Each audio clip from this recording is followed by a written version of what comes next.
Beliau berkata dari Nabi SAW, beliau bersabda, jika pembantu salah seorang dari kalian datang dengan membawakan makanan untuknya, maka hendaklah ia mendudukkannya. Jika tidak mau, hendaklah memberinya dari makanan itu.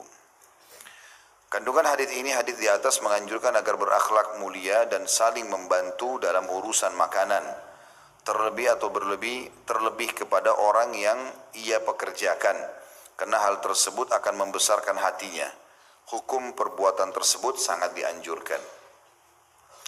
Kita bedah hadis ini, potongannya adalah فَإِذَا جَاءَ أَحَدَكُمْ خَادِمُهُ بِطَعَامِهِ. Kalau salah seorang di antara kalian dilayani oleh pembantunya, pelayanan apa saja ya, maka semestinya dia menilai pelayanan itu ya. Sekarang mungkin dengan penilaian kasih gaji misalnya, kita tentukan gajinya ya. Atau mungkin kalau kita Allah SWT berikan rezeki lebih, kita berikan dia bonus misalnya ya. Di sini secara khusus masalah makanan, dikasih contoh Nabi SAW makanan. Maka kalau dia bawakan makanan, perintah Nabi pakai fi'lul amr sini, fal yujlishu. Dia harus panggil duduk bersama makan. Jadi ini sabda Nabi SAW, perintah. Fal yujlishu, ini kata perintah. Maka suruh dia duduk bersama. Kalau pembantu itu nolak, ya, barulah ya, dia diberikan dari makanan tadi. Berarti yang kita harus dahulukan, ajak makan bersama, baru kemudian diberikan dia bawa kalau dia tidak mau. Jadi bukan langsung diambil, kasih dulu dia, silakan makan di tempat lain misalnya, enggak. Yang paling pertama panggil dia makan bersama. Kalau dia nolak, dia enggak enak, dia risih, baru kemudian kita ya, minta atau kasih dia makanan supaya dia pergi. Ya. Maka ini perintah mulia, dan sekali lagi mengajarkan kepada kita untuk menghilangkan sifat sombong. Dan akhirnya kita merendah dan tawadhu tentunya ya. Merendah dan tawadhu, merendah karena Allah Subhanahu wa taala, sebagaimana Nabi SAW bersabda dalam sebuah hadis, "Man tawadha lillah rafa'ahu Allah." Siapa yang bertawadhu, merendah karena Allah, Allah pasti akan tinggikan derajatnya. Jadi sekali lagi, kelebihan fisik, kelebihan paras wajah, warna kulit, harta, jangan membuat kita sampai sombong ya. Justru ini semua perintah-perintah seperti ini agar sifat sombong itu hilang dari seseorang. Itu di situ diberikan juga atau kalimat dikatakan fa'in lam yakbal, kalau dia tidak mau. Jadi bukan kitanya yang tidak mau dalam hadis ini, tapi pembantu itu yang tidak mau. Dipanggil duduk, tidak mau duduk bersama. Ya udah, fal yunawilhu, ini juga perintah di sini. Maka haruslah dia memberikan makanan kepadanya. Kalau dia sudah nolak ya. Jadi ada dua perintah, disuruh duduk dulu, kalau tidak mau baru kemudian dikasih makanan. Masih pasal yang sama, hadis selanjutnya 201, Imam Bukhari berkata, Bishr bin Muhammad mengabarkan kepada kami, ia berkata, Abdullah mengabarkan kepada kami, ia berkata, Abu Yunus Al-Basri mengabarkan kepada kami, An Ibn Abi Mulaika qala Abu Mahdhurah, kuntu jalisan inda Umar radhiyallahu anhu, idh jaa Safwan bin Umayyah bijafnatin yahmiluha nafarun fi aba'ah. فوضعوها بين يدي عمر فدعا عمر ناسا مساكين وأرقاء من أرقاء الناس حوله فأكلوا معه ثم قال عند ذلك فعل الله بقوم أو قال لح الله قوما يرغبون عن أرقائهم أن يأكلوا معهم فقال صفوان أما والله ما نرغب عنهم ولكننا نستأثر عليهم لا نجد والله من الطعام الطيب ما نأكله ونطعمهم. Terjemahnya hadis ini adalah dari Ibnu Abi Mulaikah, ia berkata, Abu Manzurah mengatakan, aku pernah duduk bersama Umar radhiyallahu anhu, maksudnya Umar bin Khattab radhiyallahu anhu. Tiba-tiba Safwan bin Umayyah datang dengan cawan besar yang dibawa oleh budaknya. Kemudian diletakkanlah di hadapan Umar. Umar kemudian memanggil orang-orang miskin, para budak orang lain di sekelilingnya. Lalu makanlah mereka bersamanya. Lalu saat itulah Umar berkata, semoga Allah berbuat terhadap suatu kaum, atau berkata memburukkan satu kaum yang tidak suka makan bersama budak-budak mereka. Safwan lalu berkata, demi Allah, kita tidak membenci mereka, akan tetapi kita mendahulukan atas mereka. Demi Allah, kita tidak menemukan makanan yang baik yang kita makan dan kita berikan kepada mereka. Kandungan hadis ini, saya baca dulu kandungannya, baru kemudian saya bedah atau kita bedah hadis ini. Hadis di atas menunjukkan perhatian para sahabat yang begitu besar terhadap kaum fakir dan miskin dengan memberi makan kepada mereka dalam satu hidangan. Hadis ini juga menunjukkan kebencian dan kemurkaan para sahabat kepada orang yang tidak memenuhi kebutuhan orang yang mengalami kesulitan. Kita akan bedah hadis ini. Potongan pertama adalah dikatakan Ibnu Abi Mulaika berkata, Abu Mandura berkata, aku pernah duduk di sisi Umar bin Khattab. Berarti menandakan ini di kisah zaman khilafahnya Umar radhiyallahu anhu. Jadi setelah Nabi SAW meninggal, tersebutkanlah riwayat ini tentunya. Ini bagian daripada sunnah. Kalau ada perbuatan Nabi SAW dan juga sahabat mengerjakannya, maka itu dikenal dengan sunnah. Kalau kita istilahkan hadis, hadis itu khusus Nabi SAW saja. Tidak bisa perkataan Umar kita bilang hadis Umar atau Abu Bakar, tapi kita bisa bilang sunnah.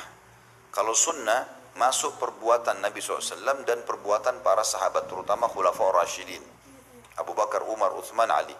Diambil daripada hadis Irbad, ya, hadis yang masyhur, hadis Irbad radhiyallahu anhu. Beliau mengatakan Nabi SAW bersabda, berpeganglah kalian pada sunnahku, kata Nabi SAW, dan sunnah, ada kalimat sunnah di sini, Khulafaur Rasyidin setelahku, Abu Bakar, Umar, Uthman, Ali radhiyallahu anhu majma'in. Dan berpegang teguhlah pada sunnah-sunnah itu, contoh-contoh dari aku dan contoh-contoh dari Khulafaur Rasyidin ini, maksudnya para sahabatku. Walaupun kalian harus pegang dengan gigi geraham kalian. Ya. Maka hadis ini sangat mulia, menunjukkan kepada kita bahwasanya memang sunnah itu masuk juga sikap para sahabat. Makanya perlu teman-teman digarisbawahi, banyak orang kalau kita ingatkan, kamu kalau ibadah harus kembali kepada Al-Quran dan sunnah. Hampir seluruh kelompok Islam sekarang menisbatkan diri mereka kepada sunnah. Kami juga berpegang pada Al-Quran, pada sunnah Nabi gitu kan. Tetapi mereka tidak menjelaskan sunnah ini penjabarannya seperti para sahabat, bukan. Sehingga sunnah dia jabarkan sendiri. Padahal sebenarnya sunnah diambil dari sikap para sahabat. Bagaimana mereka memahami hadis dari Nabi SAW, bagaimana mereka memahami ayat-ayat Al-Quran, maka seperti itulah. Makanya dikatakan memahami Al-Quran dan sunnah sesuai dengan pemahaman salafil ummah. Salaf ummah ini maksudnya kaum terdahulu dari para sahabat. Karena mereka lebih faham ayat Al-Quran turun, apa sebab turunnya, hadis Nabi sebutkan, kenapa Nabi sebutkan, kasusnya terjadi pada siapa. Jadi harus kembali kepada pemahaman para sahabat, seperti apa mereka memahaminya.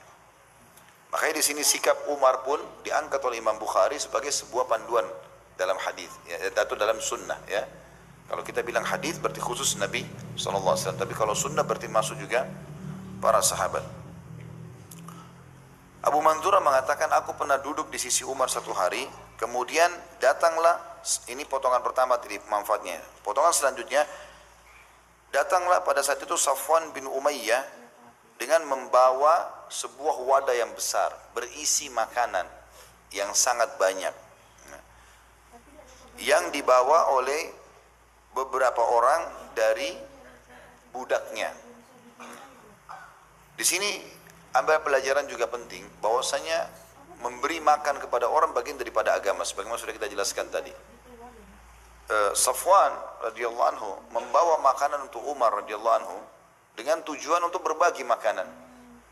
Dan dia membawa makanan ini kepada Umar di zaman Umar jadi khalifah, dihidangkan di hadapan Umar bin Khattab sebagai bentuk penghormatan kepada Umar dan juga sebagai bentuk memberi makan saudara muslim.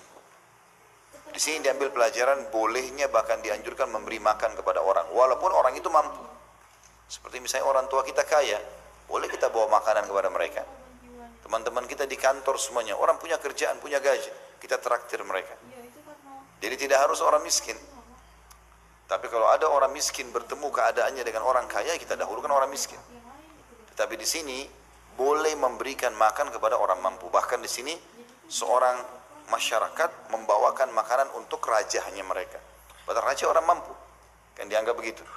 Maka dibawalah makanan tersebut. Ini juga pelajaran tersendiri yang bisa diambil, bolehnya memberikan makan, bahkan dianjurkan kepada muslim yang kaya ataupun yang miskin. Tapi kalau bertemu antara miskin sama kaya, kita dahulukan yang miskin. Kemudian juga diambil dari potongan tersebut adalah, lalu diletakkanlah makanan tersebut di depan Umar, maksudnya untuk dihidangkan, dimakan. Lalu sebelum makan, Umar bin Khattab pun sibuk memanggil seluruh orang miskin yang ada di masjid. Karena waktu itu ditaruh di masjid, nampan besar. Semua di masjid ini orang-orang miskin dipanggil semua, termasuk para budak, untuk ikut makan bersama Umar. Maka duduklah mereka ngeroyokin makan tersebut ramai-ramai, karena banyaknya makanan itu besar sekali. Bisa sampai di atas 20 orang, 30 orang makan, maka kumpullah semua makan bersama Umar. Lalu Umar pada saat lagi makan, beliau menyebutkan kalimat sebagai nasihat. Beliau mengatakan, semoga Allah memburukkan satu kaum, maksudnya beliau doakan keburukan, yang cirinya mereka tidak mau makan bersama-sama atau tidak mau makan bersama budak-budak mereka. Jadi ada orang begitu, subhanallah, tidak mau makan sama sekali dengan orang yang dianggap tidak selevel sama dia. Padahal kita semua sama. Makanya Nabi SAW mengatakan, kalian semua sama, atau kita semuanya sama, dari Adam dan Adam dari tanah. Kebetulan saja jenjang ekonominya lebih bagus, kebetulan saja Allah kasih paras wajahnya lebih tampan dan cantik, mungkin kulitnya lebih bersih, mungkin lebih kekar, mungkin lebih ada ekonominya, lebih bagus dan segala macam. Tapi bukan berarti itu kesombongan. Sebagaimana kita jelaskan, hadis-hadis dari tadi awal kita bahas ini semua bersambung ya. Maka tidak boleh digunakan untuk kesombongan, tapi kita gunakan justru untuk kebaikan. Dan Umar bin Khattab mendoakan buruk. Di sini ada pelajaran penting, bahwasanya bolehnya orang mendoakan keburukan bagi orang yang melakukan perbuatan jahat. Ya. Kalau dianggap perbuatan jahat tersebut memang merusak tatanan sosial. Di sini kenapa kita bilang tatanan sosial? Karena tidak memberi makan orang berarti tidak mau berbagi. Kehidupan sosial akan dikacau semuanya. Kita kan makhluk sosial manusia. Kita tidak bisa hidup sendiri teman-teman. Kita akan butuh kepada orang lain. Coba bayangkan kalau kita ataupun dalam keadaan satu keadaan semua. Misalnya semua ketika orang kaya, nggak ada orang miskin. Siapa kira-kira mau bersihkan sampah? Siapa yang akan membersihkan got, ya? Mengorek, kadang-kadang kita lihat di pinggir jalan, subhanallah, puasa-puasa begini pun mereka kerja turun ke dalam sampah itu, turun ke dalam got untuk membersihkan. Kalau semua orang kaya, tidak ada yang bisa mengerjakan itu, gitu kan? Atau terbalik, kalau semuanya juga orang miskin, maka siapa yang akan mendatangkan harta, yang mengelola harta supaya bisa menjadi sumber kehidupan? Allah SWT dengan mahadilannya membuat itu. Tapi ini tidak boleh membuat orang yang di atas menganggap orang yang di bawah ini lebih rendah. Tidak ada dalam Islam itu. Dan subhanallah, ini beda sekali dengan keadaan orang non muslim ya. Mereka tuh kalau punya budak, punya orang-orang bawahan itu luar biasa, sudah ditindas seperti bukan manusia bersama dengan dia. Kalau saya pernah baca sendiri itu sejarah para budak-budak ya, terutama pada saat awal-awal masuk ke wilayah Amerika, wilayah Eropa, itu luar biasa. Tumpahin saja minuman majikannya sudah cukup untuk berdarahkan tubuhnya, dipukul dengan segala macam, dengan besi, apalah macam, dan tidak ada hukuman bagi mereka. Islam tidak seperti itu. Kita disuruh datang malah bermuamalah yang baik dengan para orang-orang seperti ini.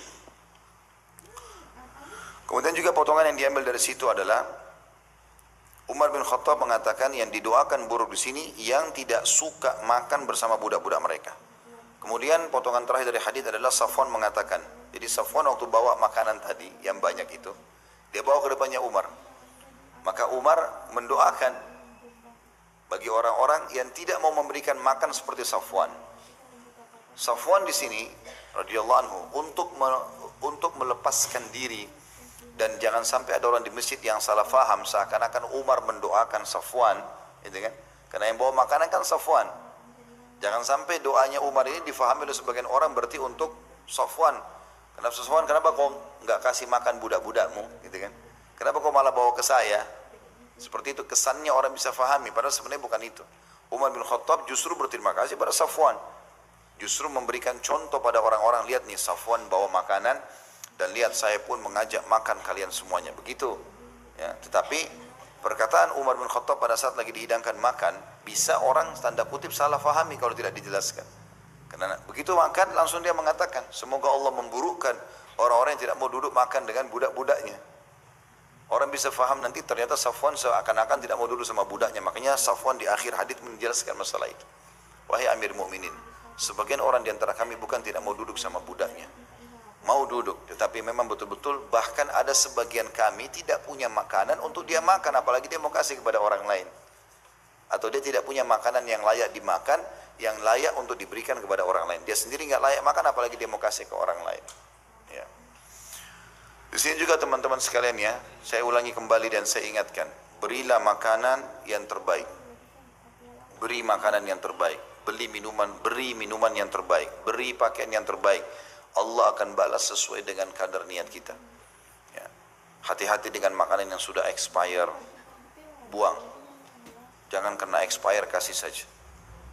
Ada istri membunuh suaminya tapi tidak sadar, dapat dosa membunuh. Kenapa? Karena kasih makan suami makanan expire, supaya hemat uang bulanan. Daripada beli sarden baru, ya ini baru 2 hari lewat, gak apa-apa lah, buatin. Suaminya makan keracunan, mati, dapat dosa membunuh.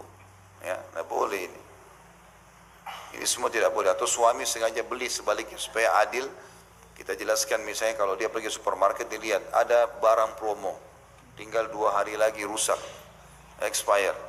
Ini aja deh diskon 50%. Padahal istrinya mau simpan makanan untuk 1 bulan. Dia pulang rumah lupa bilang sama istri itu, dia tidak bilang ini sudah mau expire loh. Misalnya disimpanlah oleh istri, ditaruh berapa hari, istri sama anak makan, keracunan, mati. Ya, suami dapat dosa membunuh. Maka tidak boleh ini. Expire tidak boleh. Para pedagang harus bertakwa kepada Allah Subhanahu wa taala. Ya. Kami pernah temukan di toko saya, pernah ada beberapa makanan sudah rusak. Ada sebagian teman-teman pegawai yang bilang, "Ustaz, ini gimana?" Saya bilang buang semuanya. Tidak boleh sama sekali. Jangan karena kita merasa rugi, ya sudah, takdirnya Allah begitu.